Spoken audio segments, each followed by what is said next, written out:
I stood there in front of the bathroom mirror in my new Los Angeles bungalow, wiping away tears of happiness that had streamed down my wrinkled cheeks. At 69 years old, after 45 years of marriage and 2 years mourning my husband's death, I had finally done something just for myself. This small house, with its garden full of possibilities and windows facing the hills, was mine. Completely mine. I had spent my life savings $5,000 that I had saved penny by penny, denying myself small pleasures for decades. But it was worth it. For the first time in my life, I had a place no one could take from me. A sanctuary where I could plant my flowers, read my books, and simply exist in peace. I touched the freshly painted cream colored wall, inhaled a scent of new wood, and felt something I hadn't experienced in years: pure freedom. This morning, I had breakfast in my small kitchen while listening to morning birds and distant city sounds. I had watered the potted plants I bought in Echo Park and planned where I would put my favorite rocking chair. Everything was perfect. Everything was mine. The phone rang as I was organizing my few belongings in the primary bedroom closet. I saw my daughter Sophia's name on the screen and smiled, thinking she might want to congratulate me on my new house, although I knew she had been against this purchase from the beginning. Mom, it's a waste of money. She had told me over and over, you should stay in your apartment close to us. Close to us, not with me. Close so I would be available when they needed me. Hello, my darling daughter, I answered with that maternal joy that never fades, no matter how many times you've been disappointed. Mom, get ready. In an hour, I'll be there with 20 people from Marco's family, she said, without even a greeting in that authoritative voice she had developed since she got married. Make food for everyone and get our rooms ready. We're only staying for 2 weeks. The world stopped. I literally felt as if the floor moved beneath my feet. My heart began to pound so hard I thought it would burst out of my chest. 20 people. Sophia. I just arrived. I have nothing prepared. I don't even have food for them. Mom, don't be dramatic. It's your family now. You have to welcome them properly. Marco says his cousin Jenna is coming with her 4 small children. His brother Luca with his wife and twin kids. And Aunts Teresa and Diane are coming with their families too. It's vacation time, and they need a free place to stay. Your house is perfect. But, Sophia, I don't have space for so many people. This is a small 2 bedroom house. And besides, there are no buts. We are your family. You have an obligation to help us. Besides, why did you buy such a big house if it's not for us to use? Don't be selfish, Mom. We're on our way, so hurry up and get everything ready. Oh, and make sure there are enough clean towels for everyone. The kids will want to go to the beach, so also prepare some food for the ride back. See you. She hung up, just like that. I stood there, holding the trembling phone, feeling all the happiness I had felt just minutes ago vanish like smoke. 20 people in my new house without warning, without asking if I could, if I wanted to, if I had the means to accommodate them, and worst of all, talking about my house as if it were a free family hotel. I looked around my small 2 bedroom, 1 bath house. Where would 20 people sleep on the floor? In my living room, that barely had a small sofa. My refrigerator was practically empty. I barely had a few eggs, some milk, and a few tomatoes I had bought in the neighborhood. How was I going to feed 20 people with that? With what money was I going to buy food for 2 weeks for so many people? But what hurt me most wasn't the impossible logistics of the situation. What broke my heart was realizing that once again, my opinion didn't matter. My daughter had decided for me. She had disposed of my house, my time, my money, as if I were her employee and not her mother. As if this house, which I had bought with the sweat of my brow and my life savings, were a free hotel for her husband's family. I sat on the edge of my new bed, the one I had chosen so carefully, thinking of the quiet mornings I would spend there reading, and began to feel that familiar hollow sensation in my stomach. It was the same one I felt every time Sophia and her husband showed up at my old apartment. They would eat whatever was in my refrigerator, use my washing machine, watch my television, and leave everything dirty and messy, as if it were the most natural thing in the world. I vividly remembered the day after my husband's funeral when I needed emotional support the most. Sophia had shown up with empty boxes and a fake smile. Mom, you have too many things. You need to get rid of all this, she had told me while packing my late husband's books without asking. We're taking these. You don't need them. At your age, you don't read as much. And I, in my grief and confusion, had let her take half of my memories, including the gold watch that had belonged to my father in law. When I sold the apartment to buy this house, she had insisted I give her the money to invest it better. Mom, you don't understand finances. I know how to make that money grow, she had told me, with that condescending smile I hated so much. Kim, when I refused, she didn't speak to me for a whole month. And now, on my first day in my new house, she was already claiming her right to use it as if it were hers. Tears began to stream down my cheeks as I looked out the window at the garden I had dreamed of tending. In an hour, all this silence, this peace, this feeling of freedom would turn into chaos. I remained seated on my bed for several minutes, trying to process what had just happened. The silence of my new house, which moments ago had seemed so beautiful and tranquil, now felt heavy and threatening. In less than an hour, this refuge I had built with so much sacrifice would become a place of chaos and demands. I slowly got up, feeling the weight of my 69 years more than ever. My legs trembled slightly as I walked to the kitchen, where I opened the refrigerator with a mix of hope and despair. The reality was even worse than I remembered. 3 eggs, half a gallon of milk, 2 tomatoes, a piece of cheese I had bought yesterday, and a bottle of water. That was it. Absolutely everything I had to feed 20 people. I opened the cabinets with trembling hands. 1 can of beans, another of tuna, a half finished bag of rice, salt, pepper, and oil. I didn't even have enough plates. I had bought a set for 4 people, thinking it would be more than enough for my needs. I never imagined my daughter would turn my home into a family refugee camp. I looked at the clock. 50 minutes. 50 minutes to work a miracle. I grabbed my purse and car keys, knowing I would have to run to the store to buy food. But when I checked my wallet, my heart sank even further.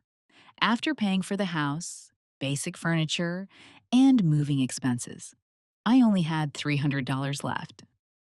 Until next month. How was I going to buy food for 20 people for 2 weeks with that? The drive down Sunset felt endless. Every minute that passed was a minute less to prepare whatever I could prepare. In the neighborhood supermarket, I ran through the aisles like a desperate woman, mentally calculating every dollar I spent. Rice, beans, pasta, tomato sauce, some cheap vegetables, bread. Nothing fancy, nothing special. Just basic food that could stretch for many people. The final bill, $240, almost everything I had left. When I returned home, I only had 20 minutes.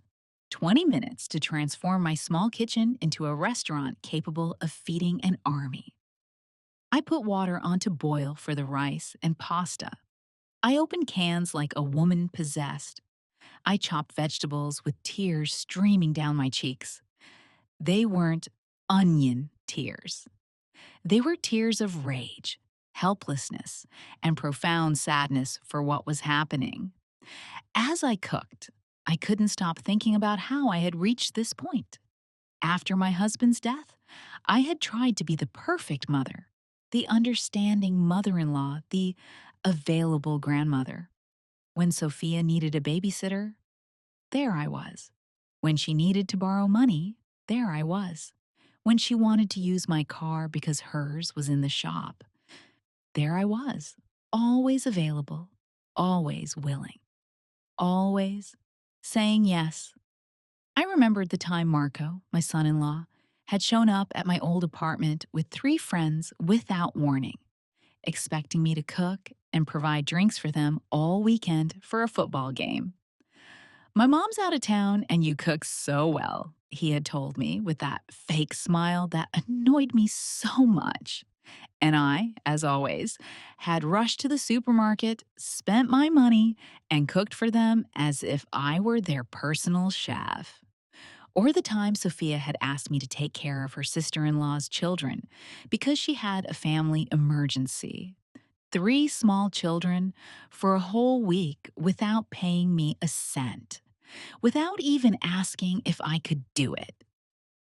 When I mentioned I had to cancel my doctor's appointments to take care of them, she had said, "Oh, Mom, don't be dramatic. Besides, it's good for you to have something to do so you don't feel so lonely." Lonely. That word echoed in my head as I stirred the tomato sauce. I felt lonelier surrounded by my family than when I was truly alone, because true solitude is honest. It doesn't pretend to love you while it uses you. The sound of cars approaching pulled me from my thoughts. I looked out the window and saw 3 vehicles full of people getting out as if they were arriving at an all inclusive resort. Children screaming, adults laughing, suitcases being pulled from trunks. And there was Sophia, directing the show as the official hostess of my house. "Mom," she shouted from outside, "come help us with the bags." I stood there in my kitchen, holding the wooden spoon I had been stirring the sauce with, and something inside me broke. Not in the dramatic way you see in movies, but in a silent and definitive way. Like when the thinnest thread, holding too heavy a weight, snaps. I walked out of the kitchen and opened the front door. What I saw took my breath away. 20 people indeed, from babies to elderly adults, all getting out of the cars as if they were arriving at their favorite vacation home. Some already had swimsuits on, others carried coolers full of beer. And all, absolutely all of them, looked at me with that expectant smile of someone who knows they will be treated like royalty.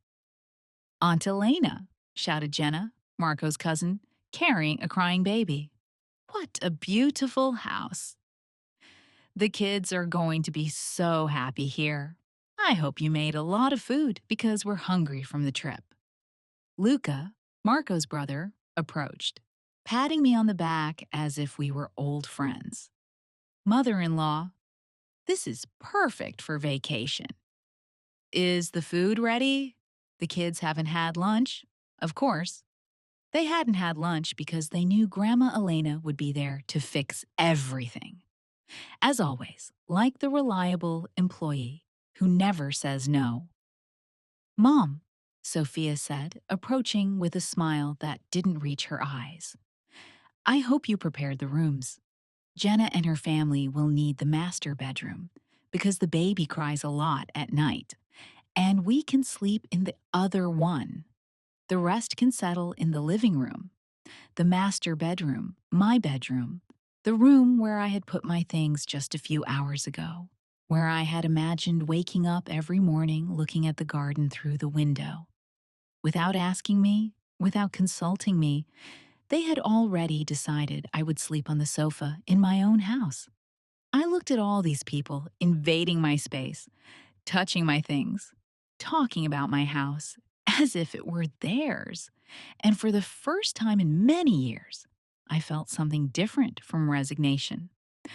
I felt a small but real spark of something I had forgotten existed: indignation. But I still didn't know what to do with it. Mom, the food, Sophia yelled from the door as if I were a waitress who had taken too long to take the order. The kids are hungry, and the adults want to have lunch too, and before we settle in. I returned to the kitchen like a zombie, feeling the eyes of 20 people fixed on my back. On the stove, the rice had stuck a little to the bottom of the pot. The pasta was almost overcooked, and the tomato sauce looked thinner than I would have liked. But it was what I had. It was what I had managed to make with the little time and money I had. I started serving on the few plates I had, knowing they wouldn't be enough. Indeed, after serving 8 plates, I ran out of dishes. I had to improvise with cups, bowls, and even use the lid of a pot as a plate for one of the smaller children. The humiliation was complete. Is this all? Luca asked, looking at his plate with the small portion of rice and sauce I had managed to serve him. I thought there would be meat or chicken. You don't have anything else? It's just that you arrived very suddenly, and I didn't have time to. I began to explain, but Marco interrupted me. Elena, it's okay. We understand you didn't expect so many people, but you could have made an effort. We're family, aren't we? Besides, this house is beautiful. You surely have money saved to buy better things. Money saved. If they knew I had just spent almost everything I had left on that meal, they were criticizing. Maybe not. They would probably still be criticizing. Marco's family had that special ability to make you feel guilty no matter the circumstances. Grandma, one of Luca's twins, said, a boy about 8 years old. Do you have video games like at my other grandparents' house? No, my love, there are no video games here, I replied, with the sweetest voice I could, trying not to unleash my frustration on an innocent child. And cable TV and Wi Fi, he continued asking. Not yet, darling. I just moved in and haven't set up those services yet. The child looked at me as if I had told him I lived in a cave. So, what are we going to do for 2 weeks? This is boring. Jenna, while changing her baby's diaper on my dining room table, joined the conversation. Elena, we need you to go to the store to buy diapers, formula, and baby food. I forgot to bring enough for 2 weeks. We also need sunscreen, mosquito repellent, and a few other things. She handed me a handwritten list on a napkin. Here's everything written down. You can go this afternoon. I took the list with trembling hands. Diapers, formula, sunscreen, repellent, sanitary napkins, headache medicine, aspirin, antacid, children's shampoo, antibacterial soap, laundry detergent. The list seemed endless. I mentally calculated at least $200 more. The last $200 I had left. Jenna, I said, trying to stay calm, I don't have much money available right now. I just bought the house and. Oh, Elena, she interrupted, laughing. Don't be dramatic. They're just basic things. It won't break you. Besides, it's for your family. I'm sure you have something saved for emergencies. Emergencies? They were my emergency, but not the kind I had planned for. Victor, one of Marco's uncles, approached with a beer in his hand. A beer he had taken from his own cooler. Luckily, because I didn't even have drinks. Elena, where can we put our things? We need space in the refrigerator for our beers and food. I opened my small refrigerator, which was already full with a few things I had bought that morning. Well, you can move my things, and perfect, he said, already starting to take my things out of the refrigerator to put his own in. And where is the room where Alan and I are going to sleep? You only have two rooms. And Sophia said that, oh, don't worry. We can sleep in the living room. Just make sure you have enough blankets and pillows. It gets cold at night near the hills. Blankets and pillows for 20 people. I had exactly 3 blankets and 4 pillows in the entire house. My house, which was becoming a charity hotel. Meanwhile, the children had discovered my garden and were running among the potted plants I had bought so lovingly that morning. I watched as one of them stomped on my small tomato plants that I had planted just hours before, full of hope and excitement. Children, be careful, I shouted from the window. Oh, leave them alone, Luca shouted back. They're kids. They need to run and play. That's why we came to LA, so they could be free. Free in my garden, destroying my plants with my money, paying for their meals, while I became the hotel employee for all these people. Sophia approached me as I washed dishes in the small kitchen sink. Mom, I need to talk to you. Marco's family is very excited to be here, but I think you could try a little harder to make them feel welcome.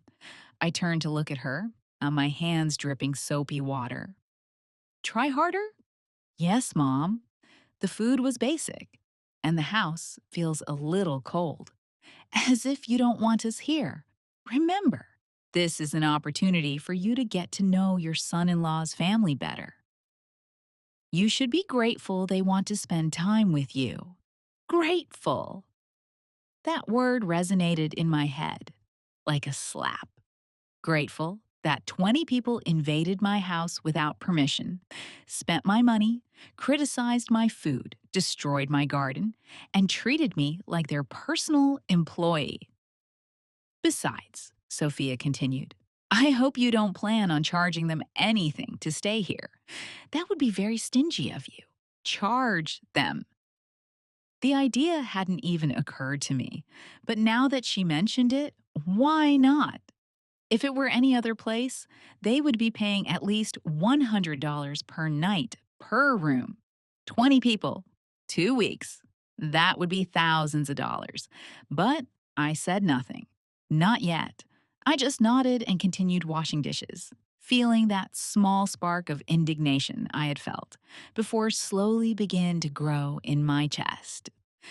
That night, while 20 people slept comfortably in my house, I stayed awake on the small sofa in the living room, listening to the snores coming from everywhere, staring at the ceiling, and wondering when exactly I had lost control of my own life. The answer came to me in the darkness. I had lost it, little by little. Every time I said yes when I wanted to say no. Every time I put others' needs before my own. Every time I let them treat me as if my time, my money, and my space had no value. But for the first time in a long time, I also realized something else. It was still time to regain that control. I woke up at 5 in the morning with terrible back pain from sleeping on the sofa. The silence of the dawn lasted exactly 30 seconds before chaos began. Jenna's baby started crying, waking up all the other children, who immediately began running through the house, screaming and playing as if it were an amusement park. I got up from the sofa, feeling every one of my 69 years in my joints, and headed to the kitchen to make coffee. I needed caffeine to survive what was coming. But when I arrived, I found Luca already there, rummaging through my refrigerator as if it were his own. Good morning, Elena, he said without looking up. Where's the coffee? And we need milk for the kids' cereal. I don't have cereal, I replied, trying to keep a neutral tone. What do you mean you don't have cereal?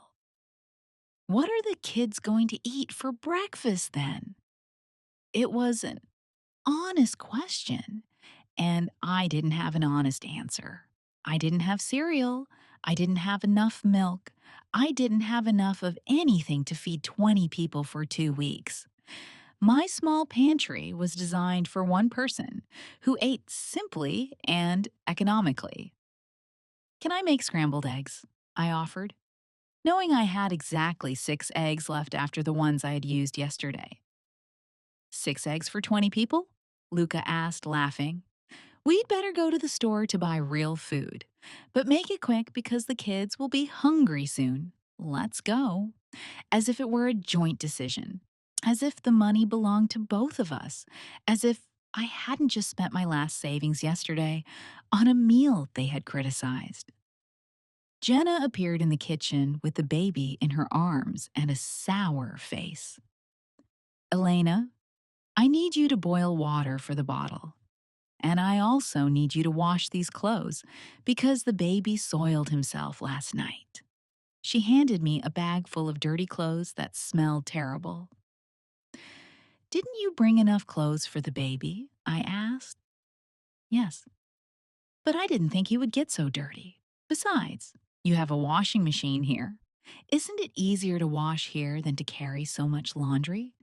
Easier for her, more work for me, more expense for water, electricity, and detergent for me. The children began to arrive in the kitchen like a hungry wolf pack. 5 children between the ages of 4 and 12, all asking what was for breakfast, all expecting the magical grandma to produce food out of thin air. Grandma, I'm hungry, the youngest girl said, with such an innocent face that it broke my heart. It wasn't her fault to be in this situation. I know, my love. Let's see what we can do, I replied, opening empty cabinets and trying to work miracles. Alan App appeared, yawning and scratching his stomach. Elena, do you have coffee and not that instant stuff? I hope for something decent.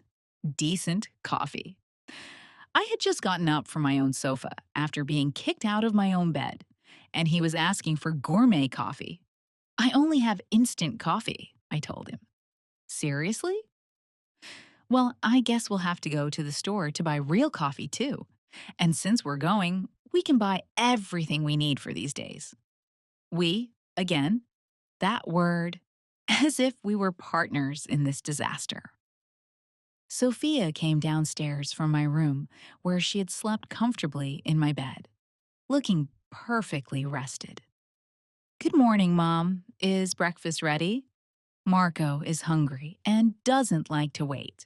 Sophia, I don't have enough food for Mom. We already talked about this yesterday. You need to get more organized. We are 20 people. You can't improvise. Why don't you make a proper shopping list and go to the store? We can stay here taking care of the house. Taking care of my house while I spent my money buying food for them. Marco appeared behind Sophia with that fake smile I also knew. Mother-in-law, good morning. I heard you're going to town. Can you bring cigarettes and beer? The ones we brought won't last 2 weeks. We also need charcoal for a barbecue tomorrow. Cigarettes, beer, charcoal. The list of expenses kept growing, and my wallet kept shrinking. Marco, I don't smoke and I don't drink. I don't know what brands. Don't worry, any brand is fine. The important thing is that we have enough to have a good time. Having a good time with my money in my house while I worked as their personal employee. Victor joined the group in the kitchen.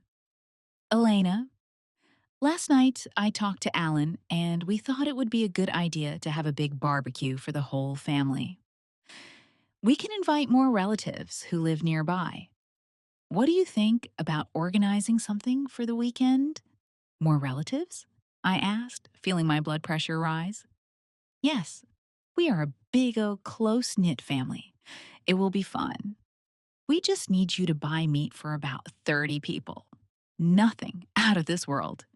30 people. Meat for 30 people. I mentally calculated at least 500 more dollars. Money I definitely didn't have. I don't think I can afford. Oh, Elena, Jenna interrupted.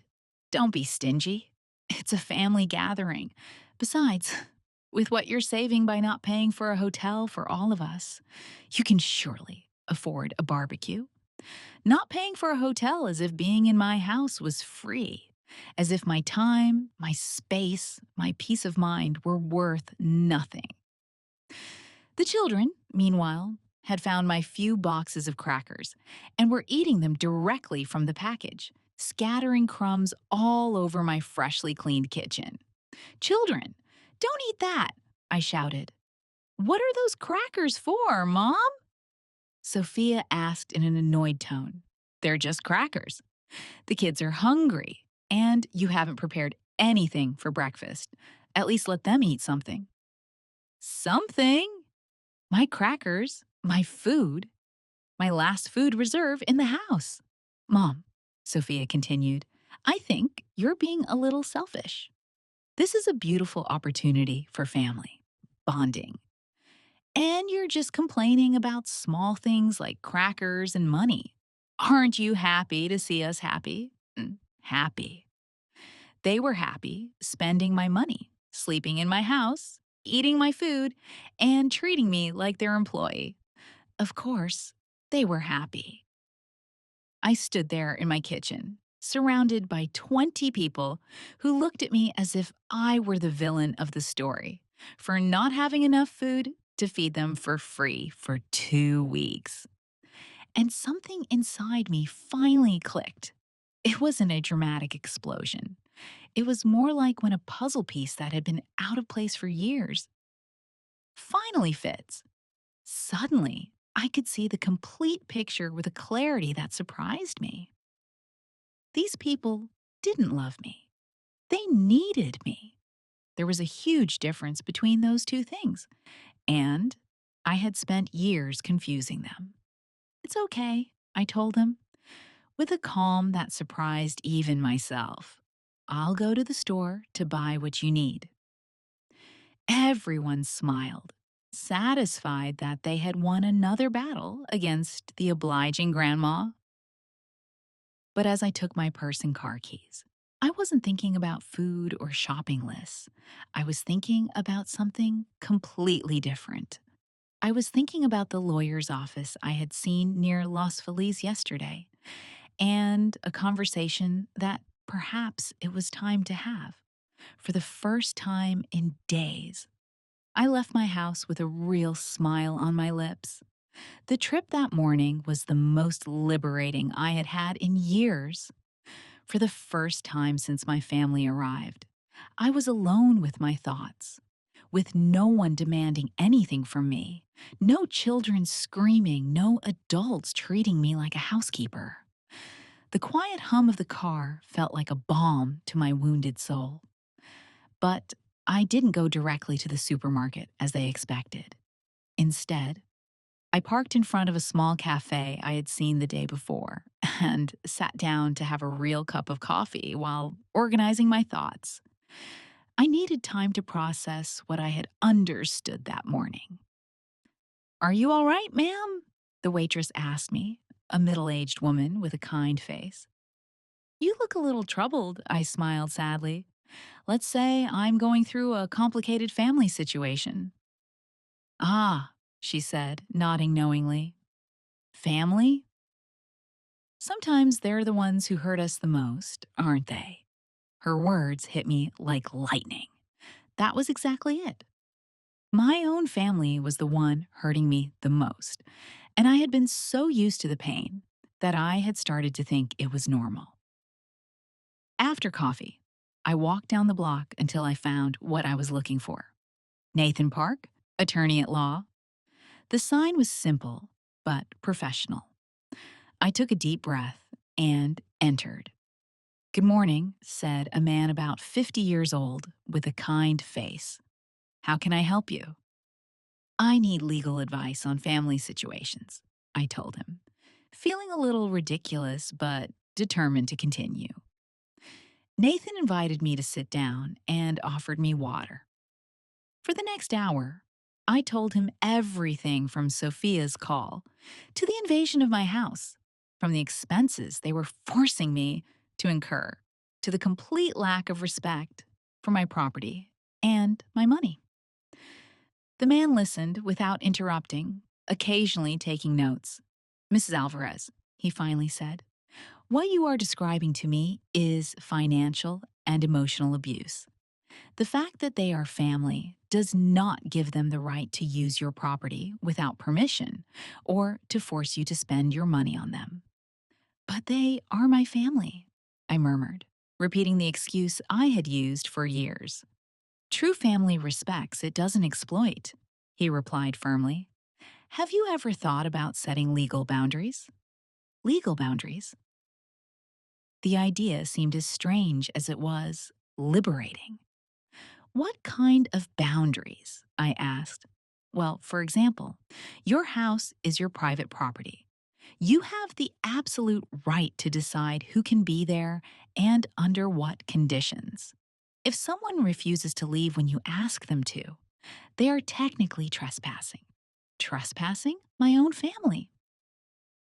Also, Nathan continued, if so many people are using your property as a place of lodging, legally, you could charge them for the services you are providing food, lodging, basic utilities. In any hotel, they would pay hundreds of dollars for what you are giving them for free. Could I really charge them? I asked, feeling a mix of hope and terror. Of course. It's your house. They are your resources. If they decided to come uninvited and without contributing financially, you have every right to establish commercial terms for their stay. I left Nathan's office with a folder full of documents and a new perspective on my situation. I had drafted a formal letter establishing commercial lodging terms for my property with rates per room, per meal, and per service. I also had information about my rights as a homeowner and the legal steps I could take if someone refused to respect my decisions. My next stop was the bank. I wanted to know exactly how much money I had left and how much I had spent in the last 2 days. The numbers were alarming. In less than 48 hours, I had spent $520 of my meager savings. At that rate, I would be completely bankrupt in a week. The bank manager, a young man named Kevin, reviewed my account with a concerned expression. Mrs. Alvarez, these expenses are very high for your usual income. Is everything okay? He asked me. I briefly explained the situation, and he nodded with understanding. Look, it's none of my business, but I've seen similar cases. Elderly people who allow themselves to be financially exploited by relatives. Have you considered setting limits on your spending? I'm starting to consider it, I replied. If you need help controlling your expenses or setting a budget that protects you from unintentional overspending, we can help you.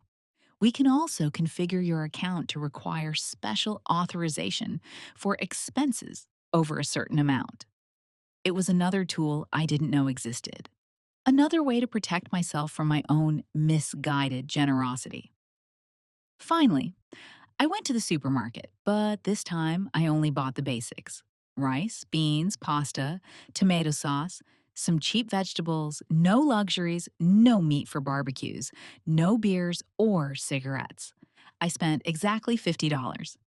When I returned home 3 hours later, I was greeted by a chorus of complaints. Mom, you took forever, Sophia shouted. The kids are starving and so are we. Where's the meat for the barbecue? Victor asked. And the beer, Marco added. The cigarettes, Alan insisted. I looked at them all standing in my living room in my house, expecting me to solve all their problems with my money. And for the first time in years, I didn't feel guilt. I felt clarity. I brought basic food, I told them calmly, rice, beans, pasta. Enough so no one starves. But what about everything we asked for? Jenna insisted. I didn't buy it, I replied simply.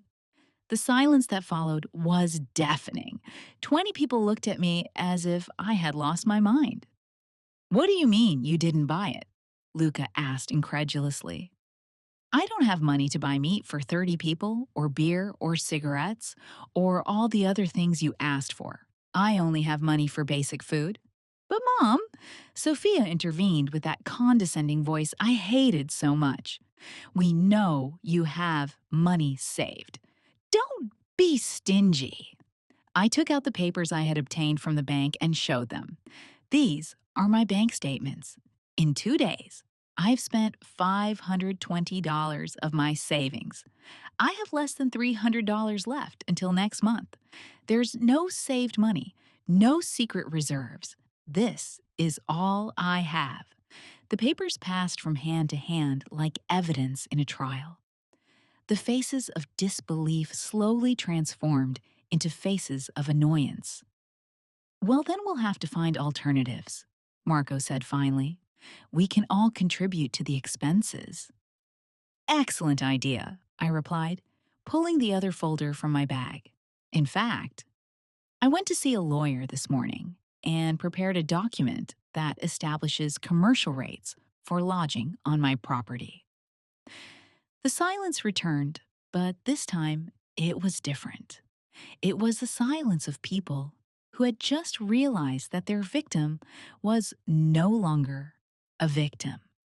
It's $100 per room per night, $50 per person per day for meals, and $20 per day for basic services like water, electricity, and laundry. I continued reading the document. So far, in 2 days, the total would be $2,800. I could have heard a pin drop.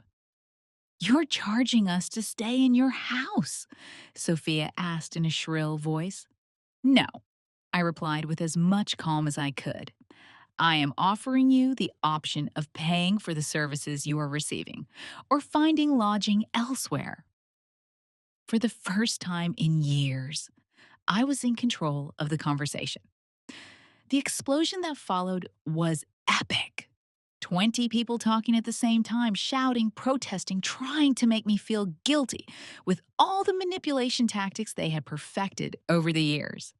But something had changed in me. It was as if I had built an invisible wall that didn't let their hurtful words pass through. This is ridiculous, Marco shouted. We're family. You can't charge us to stay in your house. Since when are you so greedy, Mom? Sophia added, with crocodile tears in her eyes. Dad would be rolling in his grave if he knew you were charging his own family. Mentioning my late husband was the last straw, but not in the way she expected. Instead of breaking me, it gave me strength. Your father, I told her in a firm voice, worked his whole life so I would have financial security. He would never have allowed his family to treat me like a housekeeper in my own home. We're not treating you like an employee, Jenna protested. We're giving you the opportunity to spend time with your family. Spend time? I repeated with a bitter laugh. Jenna, since you arrived, you've made me wash your baby's clothes, boil water for his bottles, and demanded that I buy diapers and formula with my money.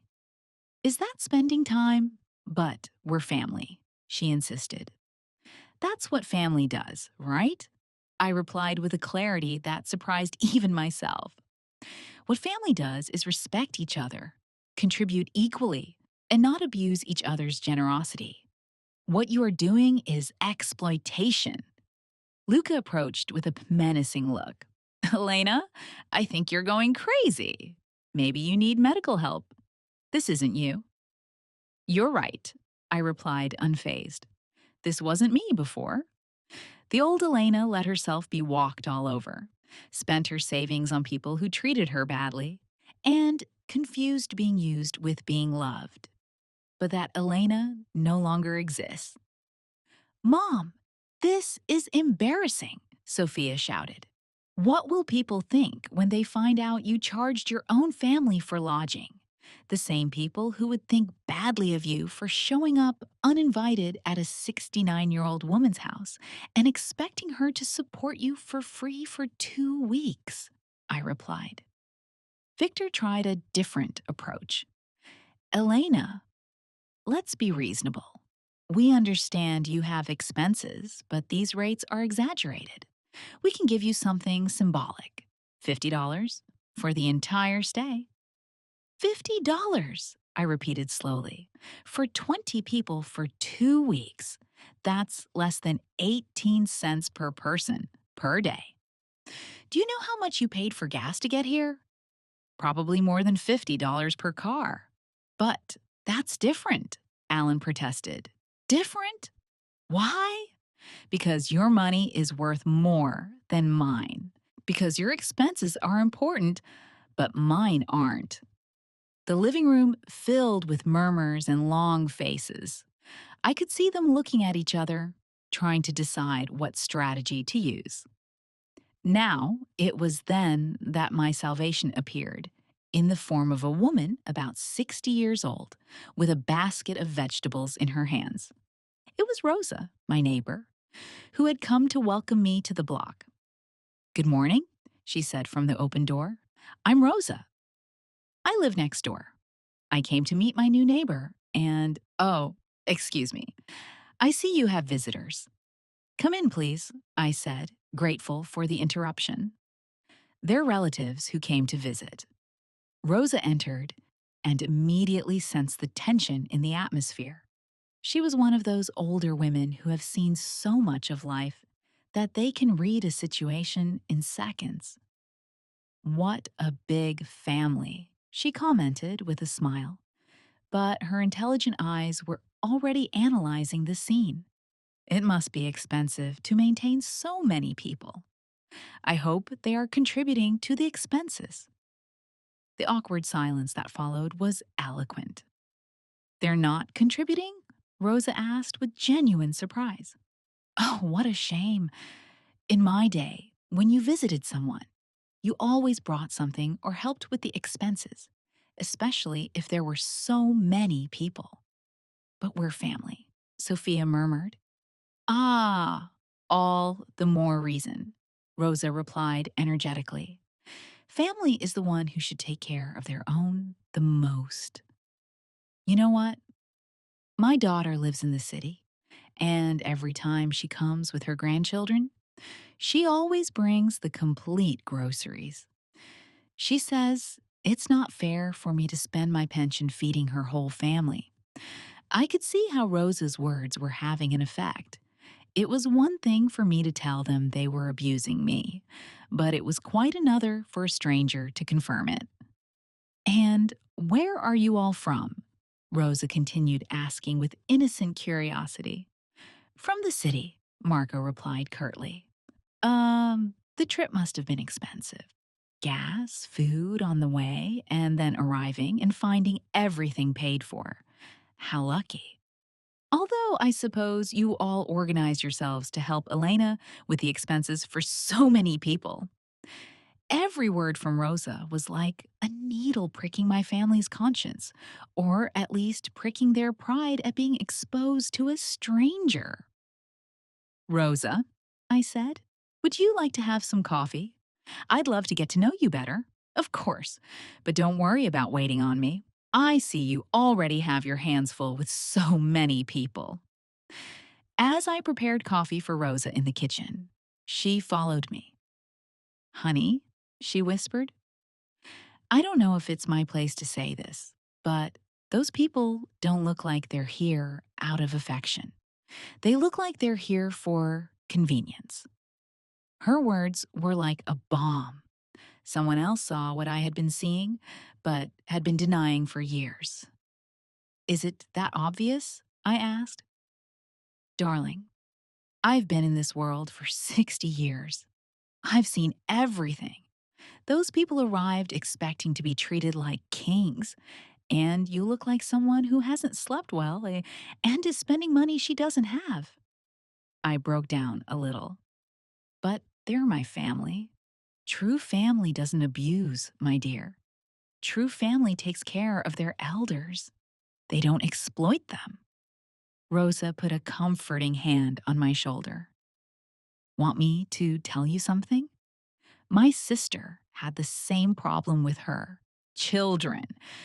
They lived off her, treated her like an employee, spent her pension. Do you know what she did? What? I asked hopefully. She set boundaries. She told them, "You visit me when I invite you for the time I decide, and you contribute to the expenses. If you don't like it, find a hotel." At first, there was drama, shouting, emotional blackmail. But then they realized she was serious. And it worked. Of course, now they visit her occasionally. Always bring something, always help, and treat her with respect because they learned that a mother's affection isn't free when they confuse it with exploitation. When we returned to the living room with the coffee, the family had been murmuring among themselves. I could see that they had reached some kind of consensus. Marco cleared his throat. "Elena, we've been talking, and we think maybe we could contribute something to the expenses. Not the exaggerated amounts you propose, but something reasonable." "How much do you consider reasonable?" I asked. $200 for the entire stay for all of us, Sophia said. Rosa almost choked on her coffee. $200 for 20 people for 2 weeks.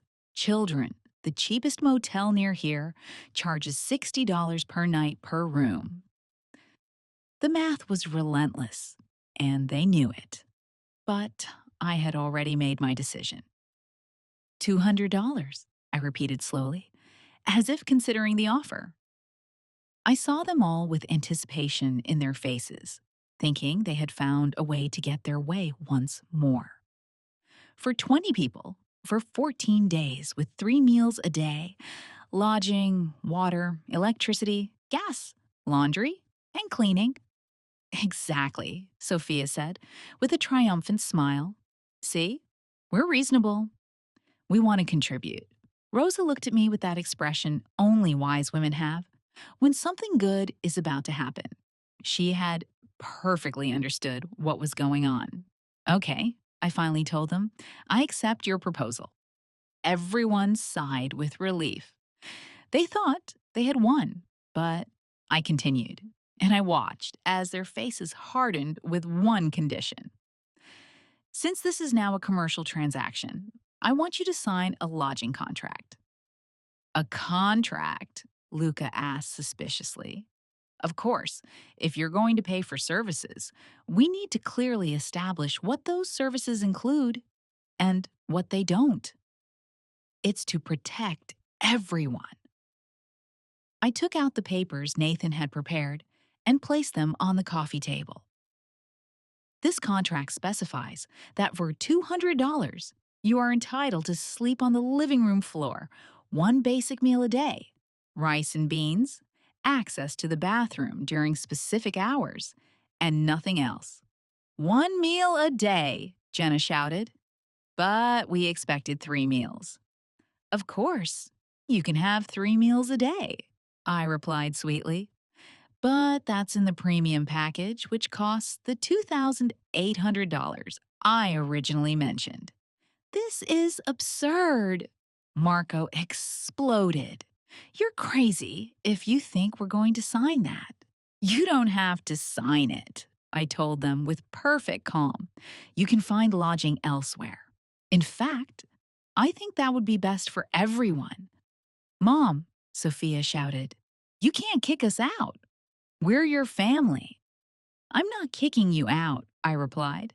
"I'm giving you options. You can pay the commercial rates for the services you want. You can pay for the basic services you can afford.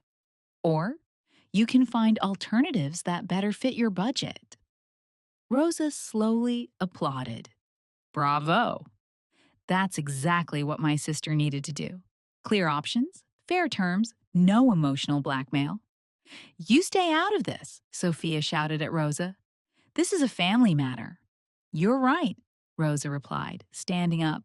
It is a family matter, and a good family doesn't treat its elders like that. She headed for the door, but before leaving, she turned to me. Elena, if you need anything, anything at all, you know where I live? And if these people cause you problems, don't hesitate to call me. Here in LA, neighbors look out for each other. After Rosa left, the living room fell silent. I could see the wheels turning in their heads, trying to find a new strategy. Victor tried the guilt approach. Elena, your husband and I were very close.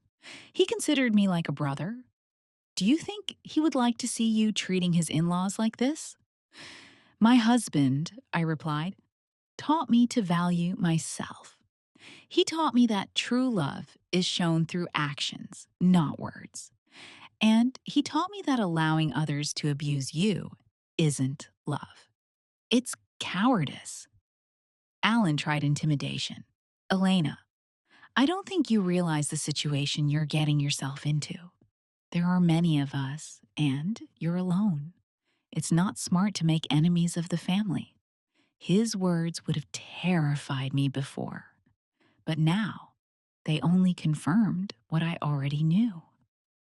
These people didn't love me. They needed me. And when they couldn't use my love, they resorted to fear. Are you threatening me in my own home? I asked with a calm that surprised me. It's not a threat, he replied quickly. I'm just being realistic. The reality, I said, is that you came to my house uninvited, expecting free services you can't afford. The reality is that when I asked you to contribute equally, you refused.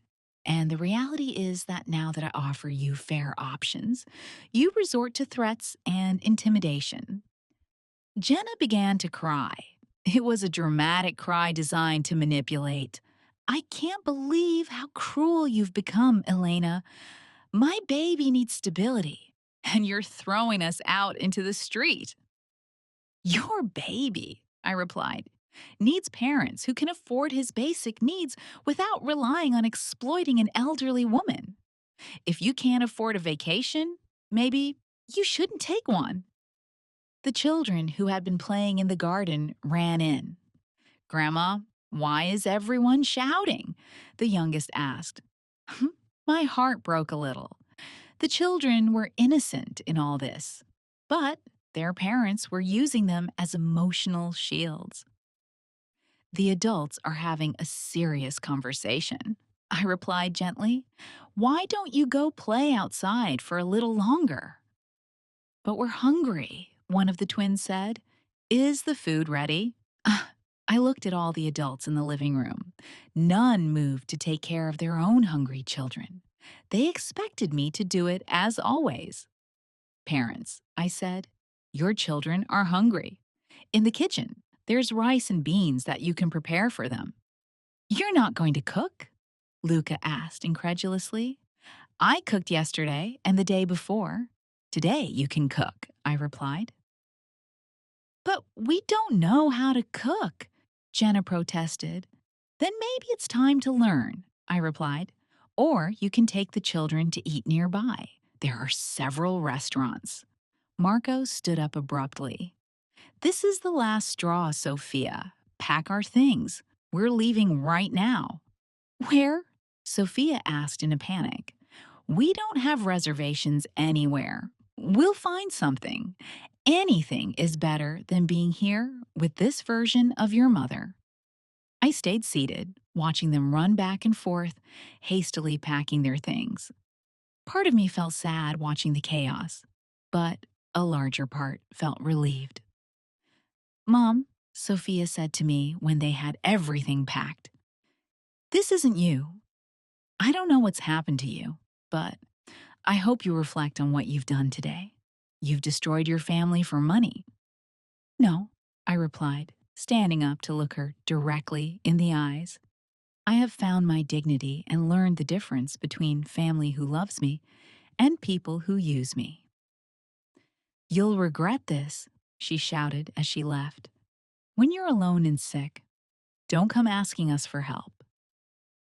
I prefer to be alone with dignity than accompanied without respect, I replied. One by one, they got into their cars. This time, there were no tears from the children because they had understood that this visit was different. This time, there were no shouts or dramatic protests, only the resignation of people who had lost their favorite victim. I watched them drive away for the second and last time and felt something I hadn't felt in years: complete peace. That night, Rosa came to dinner.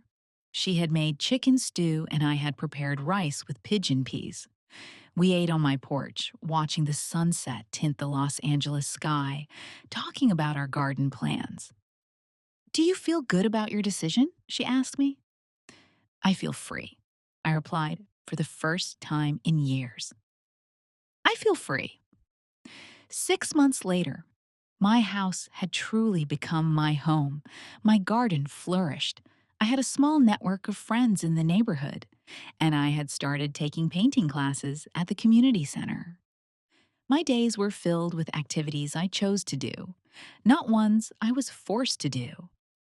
Sophia called me occasionally whenever she needed something: money borrowed, babysitting, solving a problem. I listened patiently and then told her, I'm sorry, my love, but I can't help you with that. At first, she would get angry, then she would beg, then she would threaten. Now, she simply hangs up. I have learned that loving someone doesn't mean allowing them to hurt you. I have learned that being generous doesn't mean exhausting yourself for others. I have learned that true family takes care of you as much as you take care of them. And I have learned something even more important. It's never too late to reclaim your life, your dignity, and your right to be happy. This morning, I woke up to the sound of birds singing, brewed my coffee in my clean and tidy kitchen, and went out to water my plants, which are growing beautiful and strong, just like me. If you enjoyed my story, you can support me by sending a super thanks so I can write more stories like this. Thanks a lot in advance. What about you? What would you do in this person's shoes? I'd really love to hear your thoughts, so drop them in the comments. I'm always curious to know what you think. Oh, and let me know where you've heard this story if you want to hear more life stories like this. Like the video and subscribe to my channel. There are many more waiting for you. Big hugs and see you next time.